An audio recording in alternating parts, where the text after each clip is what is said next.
तो चलिए, जैसा कि आप सभी को पता ही था कि इतने टाइम से एस्टर जो है हमारा, उसकी डेट नहीं आ रही थी। बहुत सारे बच्चे जो है परेशान हो रहे थे। फाइनली अब उसकी डेट आ गई है। बोलते हैं डेट तो नहीं, एक्चुअली मंथ आ गया है। बोल रहे हैं जुलाई में जो आपका पेपर है वो होने वाला है। तो जुलाई के लिए आई थिंक बहुत ही कम टाइम अब हमारे पास बचा है। तो बिना टाइम वेस्ट किए अपनी तैयारी शुरू करते हैं। और आज हम करने जा रहे हैं CDP, ठीक है।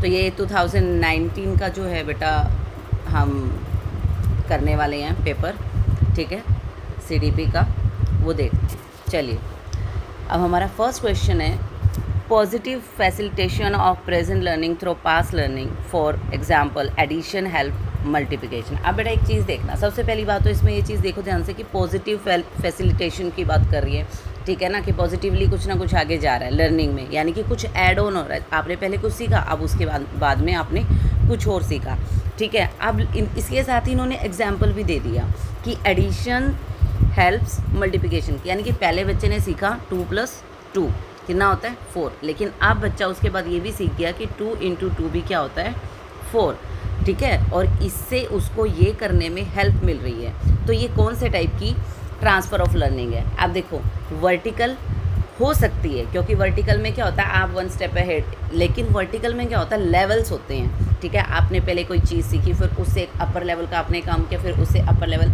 वर्टिकल क्या होगा ऊपर की तरफ चलता जाएगा।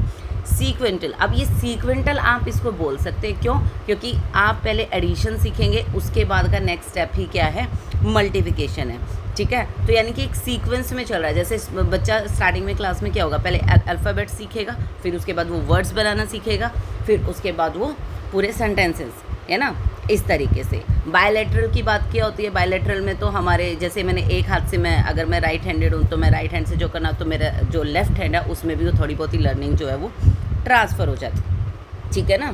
तो इस तरीके की ये जो चीज़ें हैं यहाँ पर होंगी। अब बात कर लेते हैं नेक्स्ट क्वेश्चन की। यहाँ पर आपको समझ में आ गया। नेक्स्ट है the democratic organisation of school influence learning, this factor of learning is related to.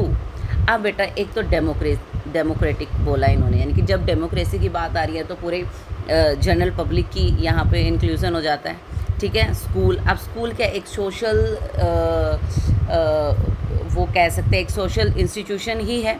अब वो लर्निंग को इन्फ्लुएंस कर रहा है, तो ये कौन सा एस्पेक्ट होगा हमारा? ये सोशल एस्पेक्ट ही होगा, क्योंकि बच्चा जब अपनी फैमिली अपने उससे निकल कर बाहर की तरफ जाता है तो वहाँ पर ही उसका जो सोशल इंक्लूजन होता है, सोशली लोगों से मिलता है, जानता है चीज़ों के बारे में, ठीक है।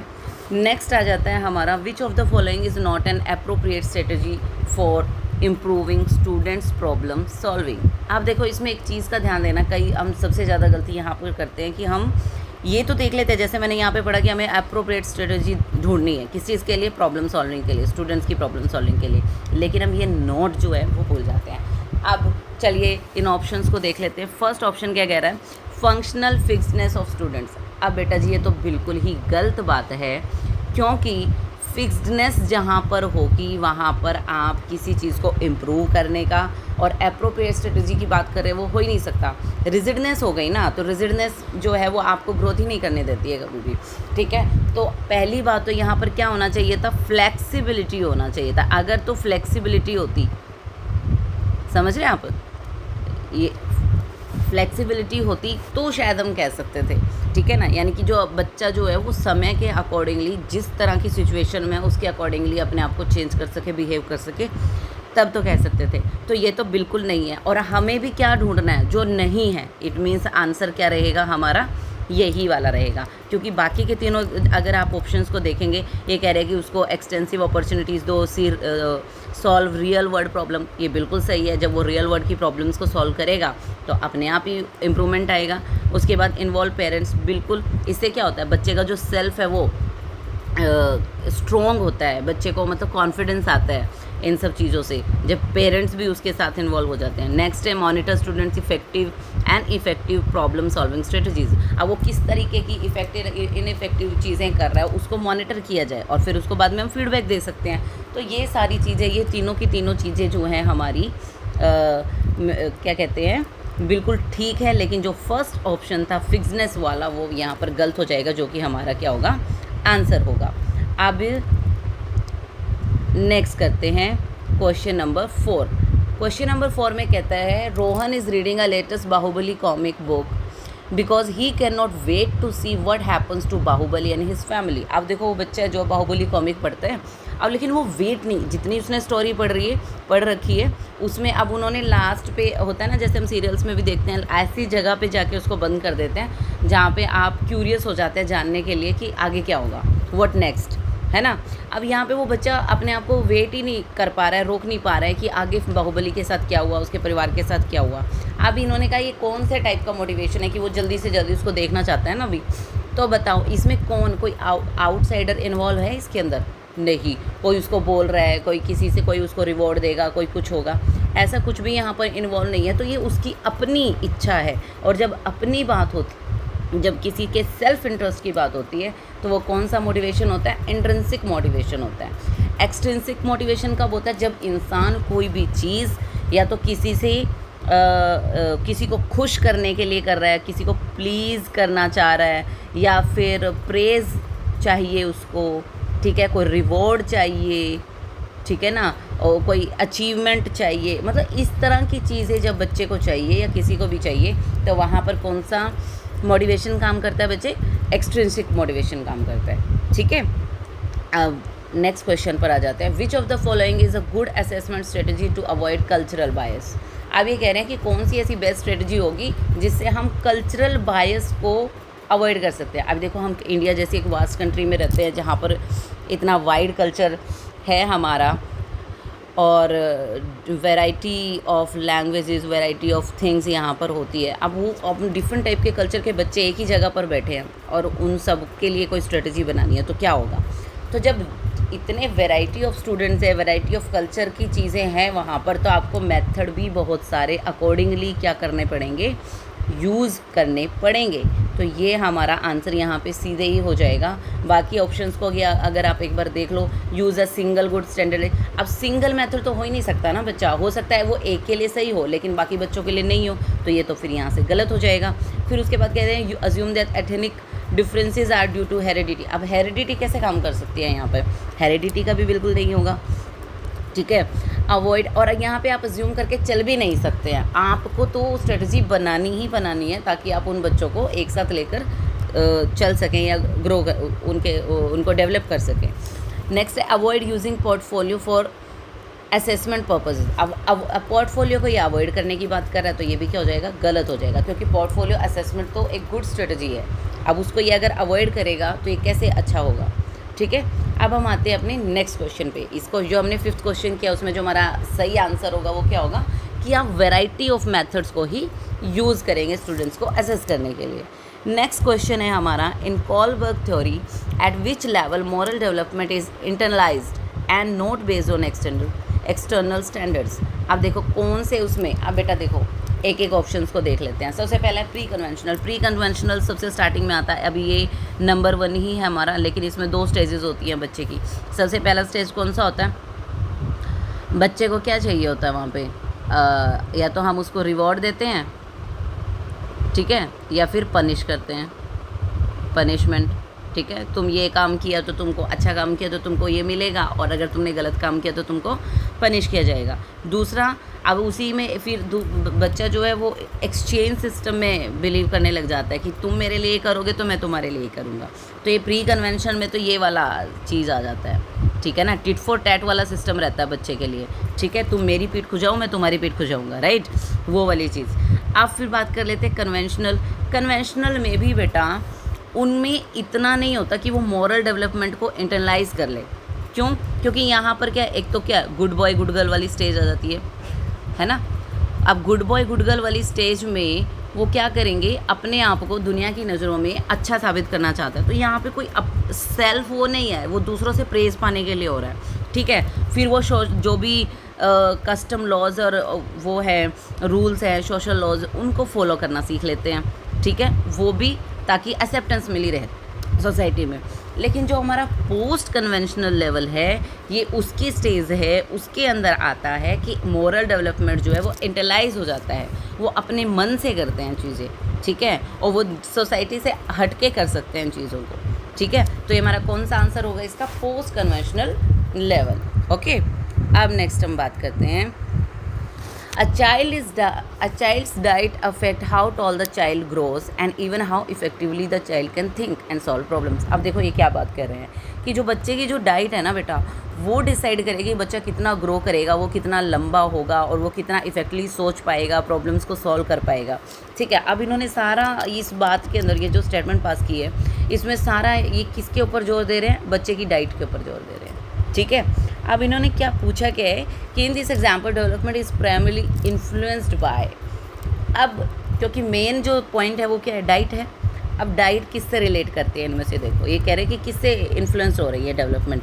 हेरिडिटी, क्योंकि डाइट हेरिडिटी का हिस्सा नहीं होता है, गलत। एनवायरनमेंट, क्योंकि बच्चा क्या खा रहा है, क्या पी रहा है, कैसे रह रहा है, किसके साथ खेल, उसको क्या पैदा होने के बाद से लाइफ में उसके साथ जो भी चीज़ें हो रही हैं वो क्या है? उसका एनवायरनमेंट।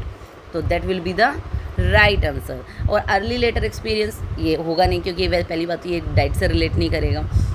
ठीक है, कॉन्टिन्यूटी यहाँ पे अफेक्ट नहीं करेगी, तो answer will be environment. Next question है हमारा, which teaching strategy is most likely to foster. अब ध्यान देना, टू फोस्टर इन्होंने बोला। फोस्टर का मतलब क्या होता है? ये किसी चीज़ को बढ़ाना, इंक्रीज़ करना।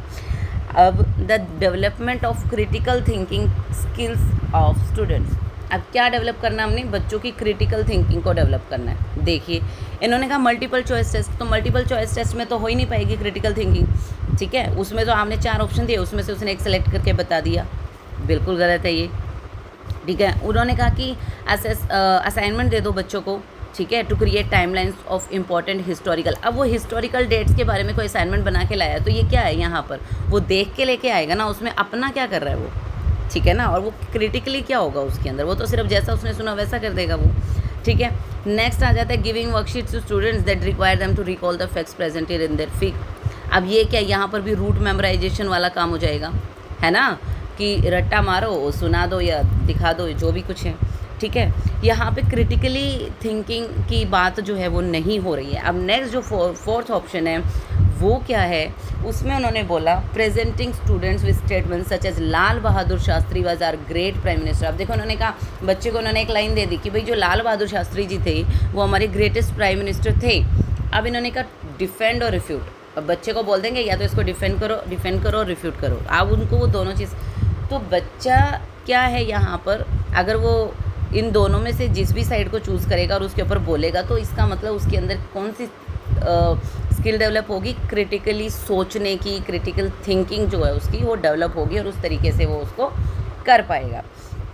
अब हम बात करते हैं क्वेश्चन नंबर 9।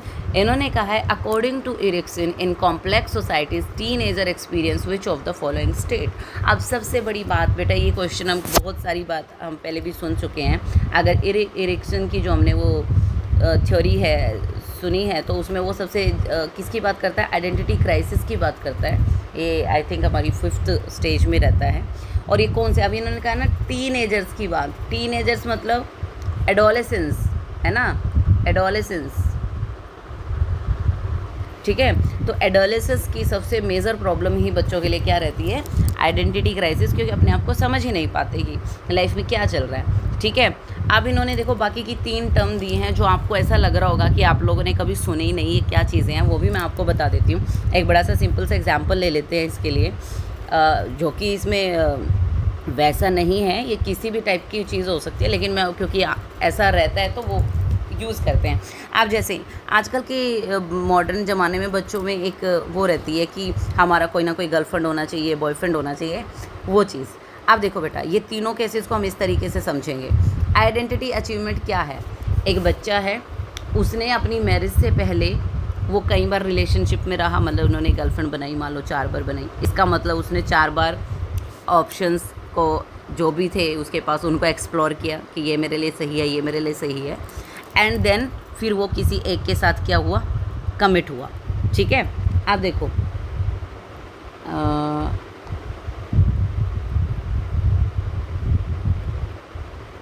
अब देखो इसमें उसने क्या किया? पहले एक्सप्लोर किया, फिर क्या हुआ? कमिट हो गया। ठीक है, कमिटमेंट आ गई यहाँ पर। तो जब एक्सप्लोर करने के बाद आप कमिटमेंट करते हो तो उसको क्या कहते हैं? Identity achievement.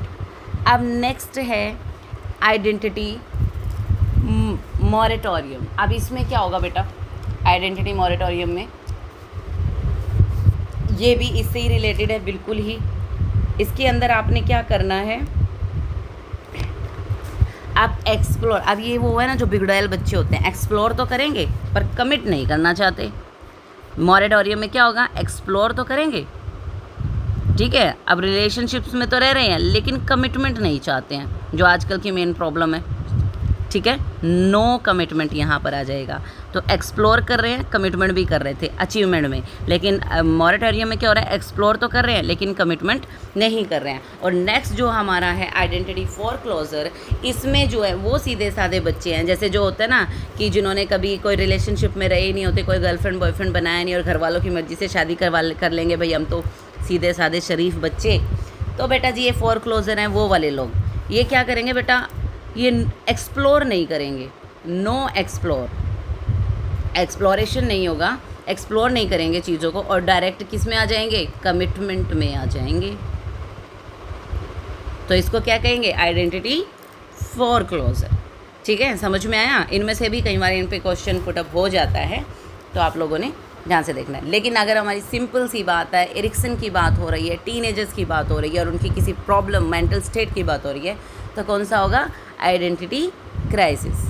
चलिए नेक्स्ट क्वेश्चन पे, most suitable strategy for a teacher when he or she is working with adolescent student is to.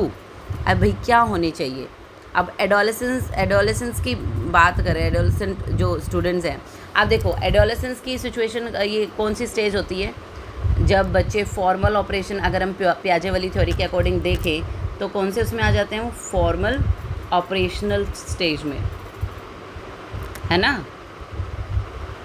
पढ़ी होंगी है ना ये वाली स्टेजेस। तो अब बेटा उनके लिए अगर आप कोई स्ट्रेटजी बना रहे हो तो आपको पता है कि जब वो बच्चा फॉर्मल ऑपरेशनल स्टेज में होता है तो उनकी क्या क्या स्किल्स जो है वहाँ पर डेवलप हो जाती है, तो आप उनके अकॉर्डिंग सोचेंगे, राइट। अब ऑप्शंस देख लेते हैं। पहला ऑप्शन इन्होंने बोला ask students to make comparisons. नहीं, कंपैरिजन करना पहली बात तो हम सिखाते ही नहीं हैं बच्चों को, ये गलत हो जाएगा यहाँ से। नेक्स्ट है propose a problem and invite students to form hypothesis. अब बेटा ये बिल्कुल सही बात है, क्योंकि फॉर्मल ऑपरेशनल स्टेज अगर आपने पढ़ी है तो उसमें भी बच्चों के अंदर कौन सी स्किल्स डेवलप होती हैं, एब्स्ट्रैक्ट थिंकिंग, है ना, हाइपोथेटिकल सिचुएशंस वो अपने माइंड में बना पाते हैं, उनकी चीज़ों के बारे में सोच पाते हैं, प्रॉब्लम्स को सॉल्व कर पाते हैं, तो ये बिल्कुल राइट हो सकती है यहाँ पर।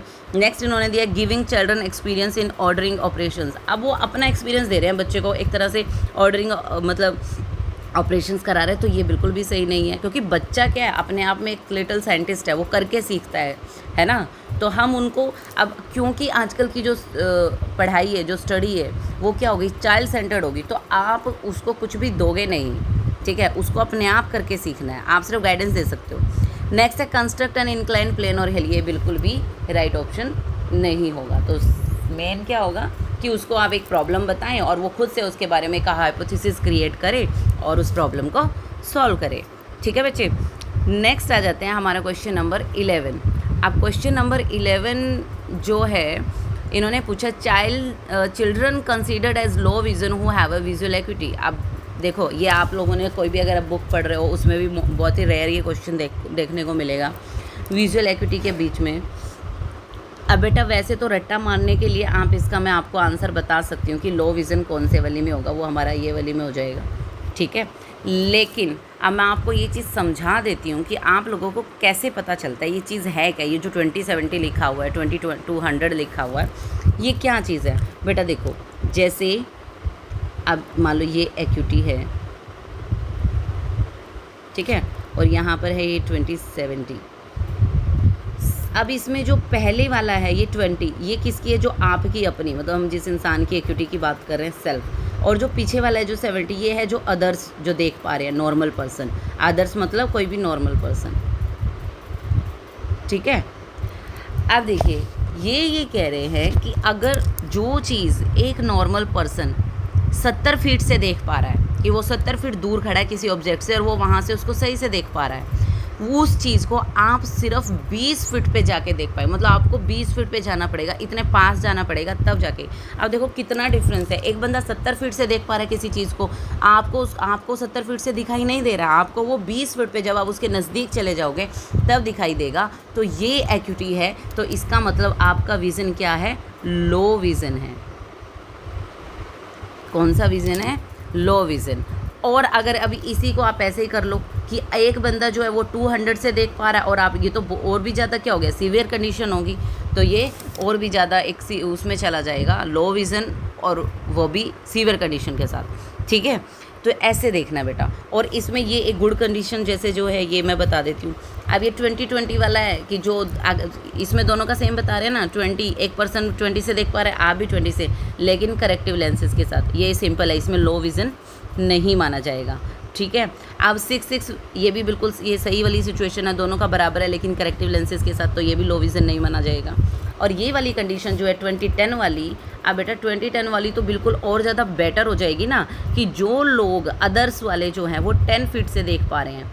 अब देखो, अब और आप उसको 20 फीट से, अब इसको एक तरीके से समझना बेटा कि जो देखने की प्रॉब्लम है वो ज़रूरी नहीं है कि आपको दूर से देखने वाली है, कईयों को पास से देखने में भी दिक्कत होती है।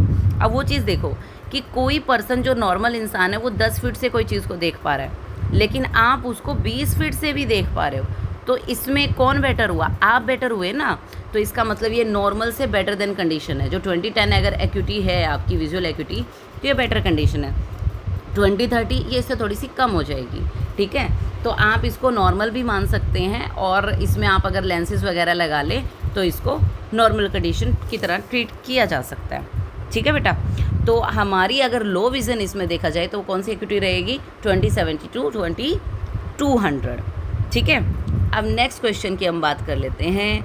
Learner centred instructional strategy in which students are encourage to construct their understanding with the assistance of teacher through questions and direction is.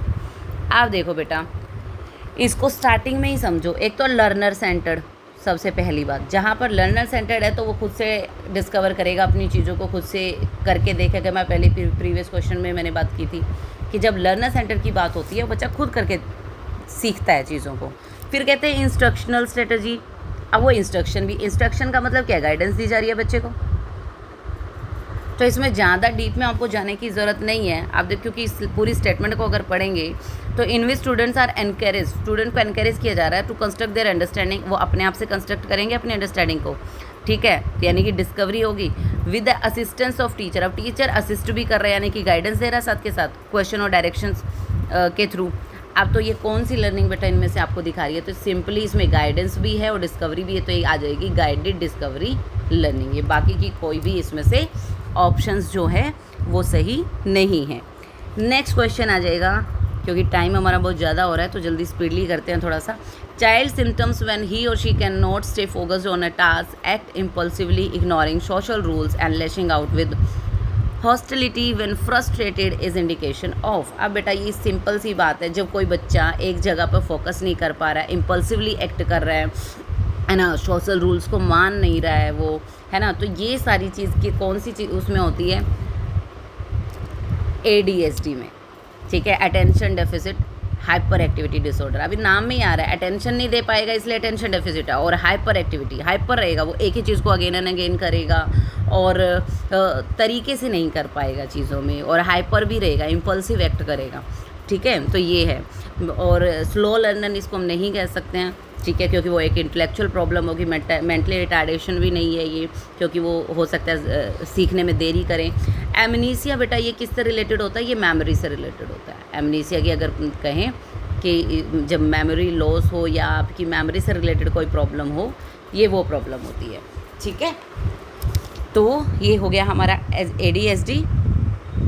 Next question पे चलते हैं, क्वेश्चन नंबर 14, और ये कह रहे हैं dash is to social cognitive theory as to Vygotsky is to social constructive theory. Social cognitive theory किसने दी है बेटा, ये तो सिंपल सी बात है, किसने दी है, बांदुरा ने। क्या बताया बांदुरा ने इसमें मॉडलिंग के बारे में, है ना, जानते हो ना आप लोग, मॉडलिंग के बारे में बताया है, ठीक है। तो ये हो गया हमारा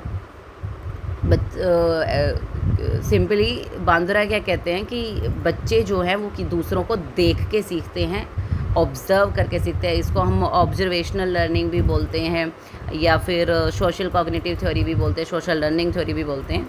ठीक है, ये चीज़ है। नेक्स्ट क्वेश्चन आ जाता है हमारा, according to Bronfenbrenner is ecological theory students family peer and school. अब देखो ये जो इकोलॉजिकल थ्योरी है हमारी, तो उसमें बच्चे का जो स्कूल है, उसकी फैमिली है, उसका पीयर है, तो बिल्कुल इंस्टेंट हो गए ना, जो उसके कांटेक्ट में है, बिल्कुल सामने वाले। तो ये कौन से उसमें आएगा? बिल्कुल सबसे पहली ही स्टेज है बेटा माइक्रो सिस्टम में।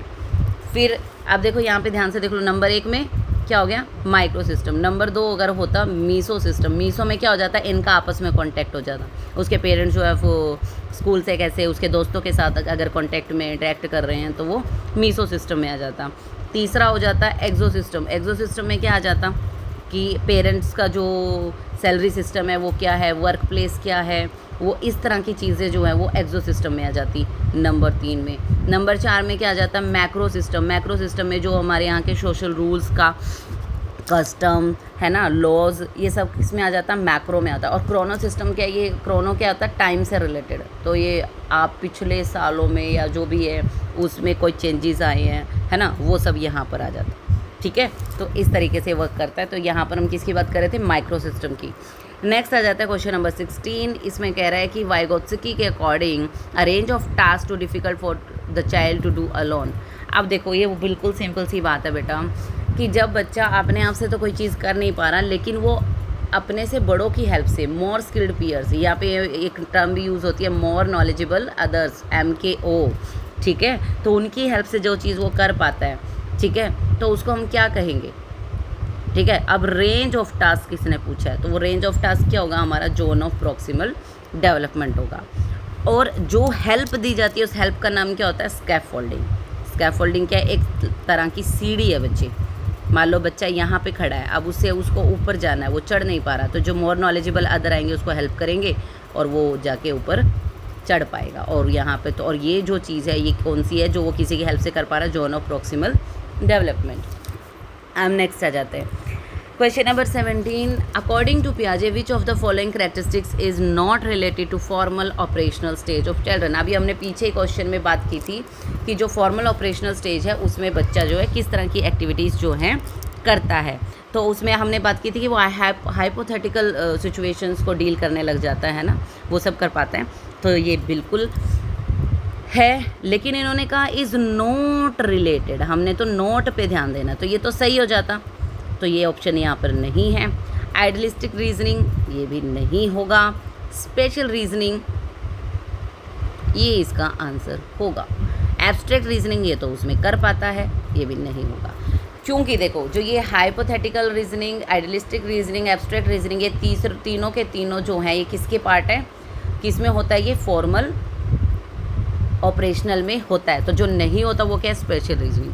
अब ये जो स्पेशल रीजनिंग है ये कौन सी होती है बेटा? ये होता है जब बच्चा शेप में कोई चेंज आ रहा है या फिर क्या कहते हैं किसी ऑब्जेक्ट में कोई चेंज आ रहा है, उसकी साइज़ में या किसी चीज़ में, तो उन चीज़ों को जब समझने लगता है तब वो उसको हम स्पेशल रीजनिंग कहते हैं। और ये इससे फॉर्मल ऑपरेशनल से बहुत पहले आ जाती है।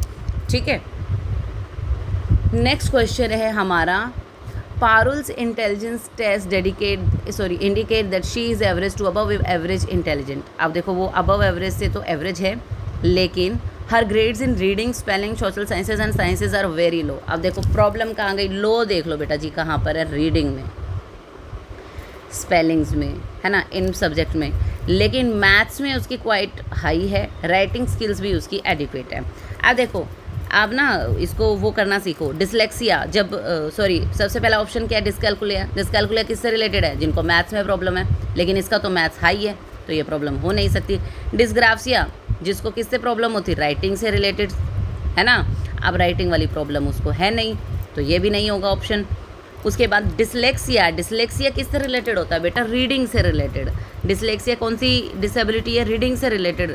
तो ये क्या है? उसमें वेरी लो है, तो इसका मतलब ये वाली प्रॉब्लम है। और डिस्पेसिस जो है बच्चा, ये कौन सी है? ये हमारी जो है वो इंटेलेक्चुअल हम इसको कह सकते हैं, जैसे स्ट्रेस वगैरह की सिचुएशन है ना, ये वो है एक स्वेलोइंग सिचुएशंस जो है वो होती है, थोड़ा सा ब्रेन से रिलेटेड चीज़ है ये, तो वो है। नेक्स्ट आ जाता है question number 19, which of the following question is most likely to get students to reflect on their purpose. अब देखो उनको अपने उसके जीवन का क्या उद्देश्य है, पर्पस का, उस पर कौन सी स्टेटमेंट है जो सबसे ज़्यादा रिफ्लेक्ट कर सकती है इनमें से। तो बेटा जब पर्पस की बात हो रही है तो आपका जो एक्शन क्या है, आप क्या करने वाले हो, अब वो सबसे मेरे ख्याल से मोर इम्पॉर्टेंट होता है। अब इनमें देखो उन्होंने क्या है कि what is most important to in your life है, तो बताने के लिए कोई कुछ भी बता सकता है, तो यहाँ पर ये है नहीं, ठीक है, ये हो जाएगा। ये कैसे आप अपनी लाइफ को ऑर्गेनाइज करते हो, नहीं। अब ये आप व्हाट कैन यू डू, आप क्या करते हो गुड ग्रेड्स लाने के लिए। अब ये एक्सपीरियंस कर चुका है बच्चा कि आप गुड ग्रेड लाने के लिए मैं ये करूँगा, ये करता हूँ, एक सेट ऑफ एक्शंस जो हैं वो उसके पास तैयार है, तो जो वो अपने पर्पस पे रिफ्लेक्ट करेगा तो वो ये चीज़ देखेगा, तो ये जो है राइट आंसर हो जाएगा। और अगले कि आप कैसे देखते हो शॉर्ट टर्म गोल को, तो ये सारी सिर्फ कहने वाली बातें, लेकिन जो एक्शन वाली जो चीज़ है वो ये है। नेक्स्ट आ जाता है question number 20, which of the following programme is not suitable for the gifted children. बेटा वही है, नोट को ध्यान में रखना, गिफ्टेड चिल्ड्रन के लिए नहीं है। अब स्पेशल क्लासेस, गिफ्टेड चिल्ड्रंस को के लिए स्पेशल क्लासेस हो सकती हैं, लेकिन कौन से वे में, और अच्छे वे में हो सकती है। रेमिडियल टीचिंग बेटा ये नहीं होगी गिफ्टेड चिल्ड्रन के लिए, क्योंकि जो रेमिडियल टीचिंग है वो हम किसको देते हैं, डिसेबल बच्चों को देते हैं, या फिर जिनको कोई तरह की कमी है या मेंटल रिटार्डिंग है या कोई भी है, उस तरीके की चीज़ों में दी जाती है। लेकिन गिफ्टेड चिल्ड्रंस को रेमिडियल टीचिंग नहीं दी जाती है, तो ये हमारा सीधा सीधा यहाँ पर आंसर हो जाएगा। Question number 21, young people mainly girls engage in strict dieting and excessive exercise, this eating disorder in adults is known as. बेटा इसमें दो मेनली है, ठीक है, क्योंकि ये न्यूरोसिस और ये न्यूरो डेवलपमेंटल ऑर्डर तो है नहीं, ये तो पहले इनको ना कर देते हैं। एनोरेक्सिया नर्वोसा और बुलिमिया नर्वोसा ये दोनों इसमें आते हैं। अब मैं आपको एक बात बता दूं, जो एनोरेक्सिया नर्वोसा है ये कि सेल्फ स्टार्वेशन की सिचुएशन है, कि हम अपने आप को खुद से भूखा रखते हैं, ठीक है ना, पतला दिखने के चक्कर में, या फिर वही ना स्ट्रिक्ट डाइटिंग किस लिए कर रही हैं लड़कियाँ, इसीलिए ना, ठीक है, अट्रैक्टिव दिखने के लिए। और बुलिमिया नर्वोसा इसमें क्या होता है, बिंजिंग और पर्जिंग की सिचुएशन होती है। पहले तो सबसे ज़्यादा खा लेते हैं, पहले तो ज़्यादा खाएंगे और फिर वो उसको किसी तरीके से बर्ज ऑफ करते, उसको निकाल देते हैं, जैसे वॉमिट वगैरह करके। तो ये जो सिचुएशन है ये बहुत डेंजरस है, मतलब लाइफ थ्रेटनिंग हो सकती है ये।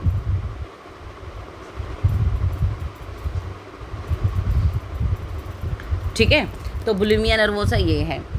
तो अगर हम ईटिंग डिसऑर्डर की बात करें तो क्योंकि यहाँ पे स्ट्रिक्ट उसकी बात हो रही है, तो हम बुलिमिया नर्वोसा को यहाँ पर वो कर रहे हैं, बाकी एनोरेक्सिया नर्वोसा भी ये इसका आंसर हो सकता है, ठीक है। नेक्स्ट है question number 22, which of the following statement most appropriately defines the term inclusion. अब बेटा ये बिल्कुल सिंपल सी बात है, अब इन्होंने वही हर एक लाइन में स्पेशल नीड वाले बच्चों के बारे में बात की है, तो वो इंक्लूजन कब होगा, जब हम स्पेशल नीड्स के बच्चों को भी रेगुलर क्लासरूम में नॉर्मल बच्चों के पास बैठाएंगे और पढ़ाएंगे और फुल टाइम देंगे। तो यहाँ पर देखो ये क्वेश्चन, ये ऑप्शन नंबर 4 में आ जाएंगे, special needs, full time, regular classroom, ये हमारा आंसर हो जाएगा। क्योंकि बाकियों में देखो कुछ ना कुछ तंगी दी होगी, या तो उनको अलग क्लासरूम में बैठा रहे होंगे, या फिर स्पेशल क्लासरूम में बैठा रहे होंगे, या फिर रेगुलर पूरे टाइम नहीं बैठा रहे होंगे, ये प्रॉब्लम्स रहेंगी, ठीक है। नेक्स्ट करते हैं question number 23, which of the following statement is correct about the nature of emotions. अब बेटा यहाँ पे बात करते हैं nature of emotions. Emotional expressions are modified by the learning.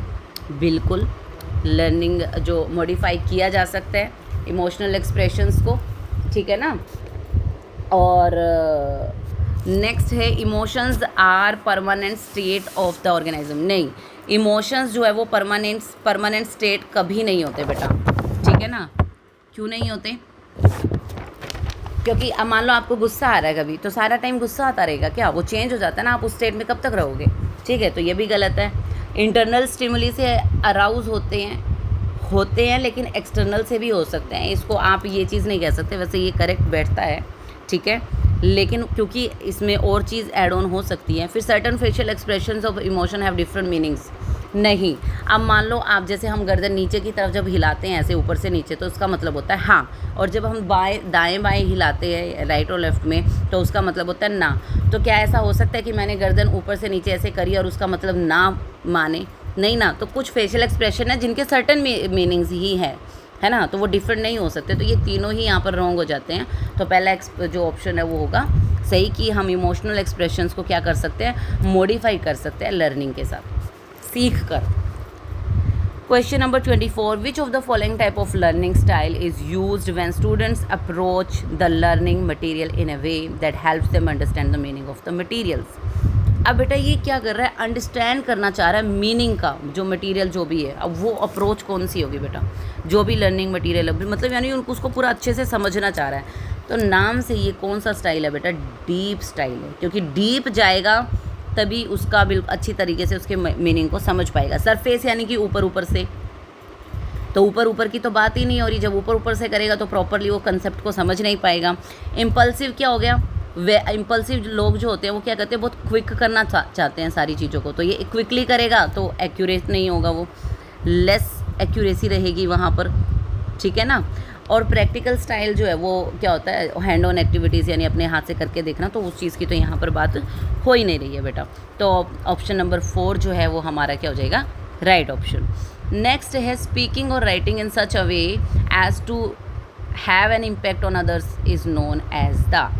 अब बेटा कुछ भी आप बोल रहे हो या राइट करो उस तरीके से जिसका इम्पैक्ट जो है वो दूसरों पर पड़े, तो इसको हम क्या कहते हैं, प्रैग्मेटिक्स ऑफ लैंग्वेज। जब आपकी कम्युनिकेशन स्किल्स जो हैं वो दूसरों को इम्पैक्ट कर रही हो तो उसको हम प्रैग्मेटिक्स ऑफ लैंग्वेज कहते हैं, ठीक है। अब यहाँ पर फोनीम्स क्या होता है, ये होता है साउंड ऑफ वोवल्स, जो हम बोलते हैं उसमें जो साउंड्स यूज़ होती है, तो उसमें वोवल्स की होती है ना, ठीक है। मॉर्फिम्स क्या होता है, किसी एक यूनिट का मीनिंग, जैसे कोई सेंटेंस है उसमें किसी एक वर्ड या यूनिट का जो मीनिंग है ना, meaning of a unit in a sentence, ठीक है, ऐसे। तो ये है। अब इसमें आंसर पता चल गया आप लोगों को, प्रैग्मेटिक्स। नेक्स्ट आ जाते हैं क्वेश्चन नंबर, क्योंकि टाइम की थोड़ी शॉर्टेज है इसलिए मैं थोड़ा स्पीडी ले रही हूँ। Learning situation in which multiple partner stimulate and encourage one another is called, क्या है, team teaching, programmed instruction, cooperative learning. बिल्कुल टीम टीचिंग नहीं है बेटा।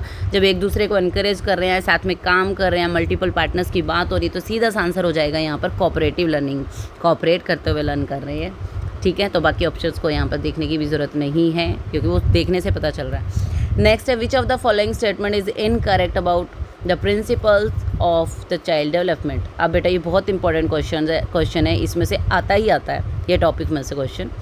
अब देखो इनकरेक्ट बताना है। पहला नंबर ऑप्शन देखते हैं कि कहता है development follows a definite and predictable pattern. बिल्कुल बेटा, डेफिनाइट भी होता है और प्रिडिक्टेबल भी होता है। डेफिनाइट क्यों होता है, जैसे अगर किसी बच्चे की मदर की हाइट 5 फुट है और फादर की हाइट है मान लो 5.5 फुट है, और बच्चा कहते हैं जी 20 फुट का पैदा हो गया, ऐसा हो सकता है क्या? नहीं हो सकता बेटा। डेफिनाइट होता है, एक रेंज में ही चीज़ें होती हैं ना। प्रिडिक्टेबल भी होता है कि सबसे पहले ये चीज़ डेवलप होगी, उसके बाद ये वाली चीज़ डेवलप होगी, या फिर ये इस तरीके से प्रिडिक्टेबल पैटर्न रहता है। तो ये बात बिल्कुल सही है। उसके बाद all individuals are similar in their development, ये बात बिल्कुल बेटा यहाँ पर गलत हो जाएगी, ठीक है। क्यों गलत हो जाएगी? क्योंकि सिमिलर नहीं होते हैं डेवलपमेंट में। जो रेट ऑफ डेवलपमेंट है, ठीक है, रेट ऑफ डेवलपमेंट है वो हमेशा हर एक बच्चे का डिफरेंट है। तो बहुत कोई स्लो डेवलप होता है, कोई बहुत तेज़ी से क्विक डेवलप होते हैं। तभी तो हम किसी बच्चे को गिफ्टेड चाइल्ड बोल रहे हैं, किसी को क्या कहते हैं स्लो लर्नर बोल रहे हैं, है ना। अलग अलग है ना सबका। तो फिर नेक्स्ट आ जाता, ठीक है। Next development is product of hereditary and, sorry mic पे हाथ रख लिया था मैंने। Development is product of hereditary and environment. इसमें बेटा बिल्कुल सिंपल सी बात है, ये तो हमने सुना ही हुआ है कि हेरिडिटरी एंड इन्वायरमेंट दोनों का ये प्रोडक्ट है, ये बिल्कुल सही है, ठीक है। और फिर उसके बाद है development works on the principle of integration. बिल्कुल बेटा, ये हर एक आस्पेक्ट का डेवलपमेंट जो है वो बच्चे के वो साथ साथ होता है। तो इंटीग्रेशन का डेवलपमेंट तो हो गई, तो ये भी ठीक है। तो जो इनकरेक्ट है वो कौन सा है बेटा, कि जो रेट ऑफ डेवलपमेंट है वो क्या होती है, डिफरेंट होती है, सिमिलर कभी भी नहीं होती। नेक्स्ट क्वेश्चन हम कर लेते हैं। According to Gardner the ability to detect and respond appropriately to the moods, temperaments, motivations and intentions of others is known as.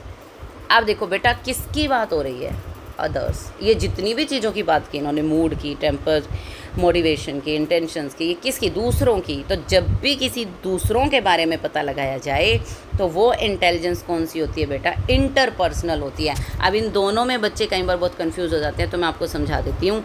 Intra मतलब जब सेल्फ की बात हो रही है, खुद के अंदर आप कुछ चेक कर रहे हैं, और इंटर मतलब दूसरों से रिलेटेड, है ना, ये चीज़ है, ठीक है। नेक्स्ट आ जाता है, अकॉर्डिंग टू पियाजे adolescents ability to evaluate the logic of verbal statement without referring to real world circumstances. बेटा अब यहाँ पे देखो कि वो रियल वर्ड की प्रॉब्लम्स को सर्कमस्टांसेस को उसने नहीं देखा, लेकिन फिर वो एक वर्बल अपने माइंड में ही लॉजिकली, ठीक है, और उस तरीके को कर पा रहा है। और कौन सी एबिलिटी की बात हो रही है यहाँ पे, एडोलेसेंट्स की। अब एडोलेसेंट्स वाली स्टेज कौन सी होती है, कौन सी स्टेज होती है बेटा, फॉर्मल ऑपरेशनल, है ना, क्योंकि पियाजे के अकॉर्डिंग, वैसे भी पियाजे के अकॉर्डिंग पूछ रहे हैं। तो जब फॉर्मल ऑपरेशनल की बात करेंगे हम, तो वो तो क्या करते हैं उस स्टेज में, बच्चे क्या करते हैं, एब्स्ट्रैक्ट थिंकिंग होती है, माइंड ही माइंड में हाइपोथेटिकल सिचुएशन से काम करते हैं। तो वो कौन सा आंसर हो जाएगा, प्रोपोजिशनल थॉट बेटा। ये वही चीज़ की बात हो रही है कि माइंड में किसी चीज़ को आपने रियल वर्ल्ड में देखा भी नहीं है, और एक हाइपोथेटिकल सिचुएशन आप अपने माइंड में क्रिएट करके उस चीज़ को सॉल्व करने की कोशिश करते हो, तो ये प्रोपोजिशनल थॉट की बात हो रही है। और नेक्स्ट इसमें देखो ट्रांजिटिव इन्फेरेंस, ये क्या चीज़ होती है बेटा, जो चीज़ आपको ऑलरेडी पता है उसके बेसिस पे आप किसी और चीज़ का पता लगाना चाहते हो, ठीक है। ऑलरेडी जो नॉन चीज़ें हैं, ठीक है, ऑलरेडी नॉन